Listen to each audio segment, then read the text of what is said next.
no matter where the Celtics go. So it'll be a great atmosphere, but we gotta bring it. We gotta play well to win. And then with no Klay Thompson, what are the challenges of missing his defense, especially on Kyrie?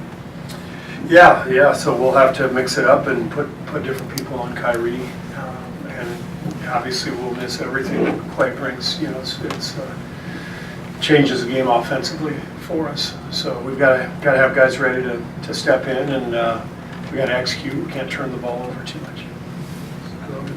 Steve, I know you don't like giving out starting lineup changes, but is it safe to say that Damion Lee will get starter-like minutes tonight? And what have you seen from him just in the last few games? Damion will definitely play good minutes tonight. You know, he's just he's a guy who shoots the ball really well, and he's fearless, and he knows how to play. So he's helped us win some games this year. He's been great. He was great last game in Philadelphia, and yeah, with Klay's absence, Damion will play. Coach, 2 questions. One, what's the status with Andre tonight? And 2, beginning of the season, Boston was seen as a team that you guys could see in June. Do you still see those as one of those teams that could be in the mix if you guys get to that point? I'm glad that it's already been decided that we're going to be represented. I said if. I said if. You did. You slipped for a second. Andre was probable as of this morning. I just got here. I haven't talked to the training staff. Raymond, any update? I have not heard yet. We'll have an answer shortly. So I'm guessing he'll play. Boston obviously has had a very interesting season, sort of up and down, and I think there's still almost a quarter of the season to go. So any speculation about where they're going to be or where we're going to be in June is just that, is speculation. So we've got, what we're focused on is our 18 games remaining. I believe it's 18. But we've got to get better, and we've got to be prepared for what's coming, and that's what they're doing too, I'm sure. Steve, what's the level of concern for Klay and for Loon, maybe? I talked to Loon this morning. He said he was feeling better, so it's a good sign. He said he thought he could have played tonight, but we were not going to do anything crazy. So I would expect both guys to really benefit from having today off and then not playing till Friday. So hopefully they'll both be available, but not sure yet. Hey Steve, with all the history you guys have had against Kyrie during the finals and this past few, since last year with Boston, what do you kind of take away from that journey of matching up against him? Kind of pivot points with him? Well, I mean, he's a great player.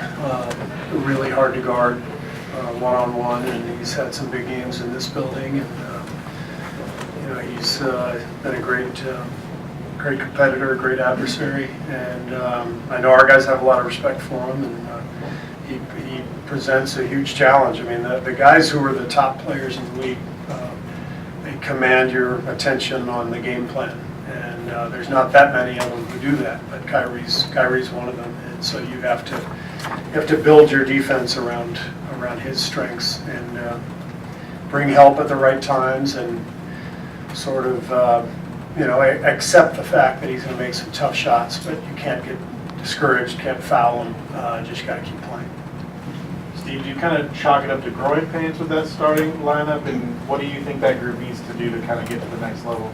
Our current starting your starting lineup. I just think we're not prepared to get the game going quick enough. We're sort of easing our way in. I think there needs to be a sense of urgency right away.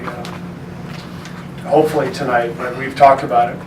Our players have talked about it, and I don't think it's anything that needs an overhaul or an adjustment. It's more just let's go, let's be ready. Speaking of sense of urgency, the other night in Philly, it looked like after halftime that came up, and I'm curious because it looked like Draymond really kind of drove a lot of that. Yeah. And what has he been able to do? What was he able to do Saturday, and what do you need from him going forward? Well, I think that game was an example of how important Draymond is to us because the second half he turned up his defense to a different level and it changed the game. First half he was frustrated. His body language wasn't great. He was hanging his head a couple of times and we were getting beat by their offense and giving up some easy hoops and the frustration set in for everybody. So he really lit the fire under us in the second half, and that's his role. That's what he does. He's one of the best in the league at that. So we need that every night. That's what he brings. Steph said this morning that he was excited about the prospect of Bogut coming to Oakland. Do you have an update on that, where things are at? I don't. Until there's anything official, I can't discuss anything. But I appreciate you flying all the way from Australia. Big help. Steve, this is a little bit lighthearted, but the Warriors just drafted the first woman in the NBA 2K League, the video games. She cried when she was drafted, and the first woman, 4th rounder. Pretty cool. I mean, I know it's not your thing, but Yeah, I know nothing about that. It's brand new, but I'd like to see the footage, and I think that's really cool that she's passionate and inspired and broke a barrier. That's awesome. The NBA can be a grind, and you guys have had to deal with breaking the monotony. How does a team that's facing some of that monotony of the grind of the NBA season, how do you do that and break that? Well, I think the type of people you have on the team tend to do a lot of that. The culture of the team is really a reflection of the people in the building, and we have a lot of people who are really fun to be around, and a lot of guys with a good sense of humor, a great zest for playing basketball, being part of the team, and when you have that dynamic, it doesn't seem like a grind, and I think guys who understand it, guys who get it, like we have, there's always the forest for the trees observation of, okay, yeah, well, maybe we're tired, but we play basketball for a living and we get paid a lot of money, and this is like one of the world's best jobs. So our guys keep that in perspective, and we try to help. If that ever gets out of kilter, we try to help that along. And bottom line is we enjoy what we do.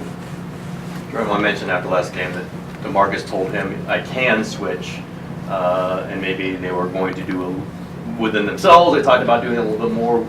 Would you see him doing a little more switching? Have you consciously told him not to very often?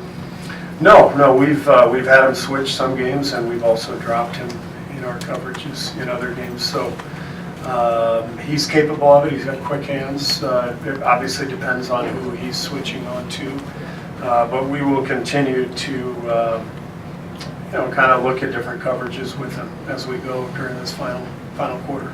Last one for Mark. Hey, Steve, what's your read on Alfonso's shot not dropping as the way that how he gets out of it? Well, he hasn't played a whole lot lately. The last, 15, 20 games, I've sort of gone all over the map between Jonas and Quinn and Alfonso and Damion. And, so his minutes haven't been as consistent. But he still brings an element of athleticism and toughness and defensive awareness. And so we're really happy with Alfonso, and he'll get a chance to play tonight without Klay out there. So it's not really a concern. Great, thank you, appreciate that.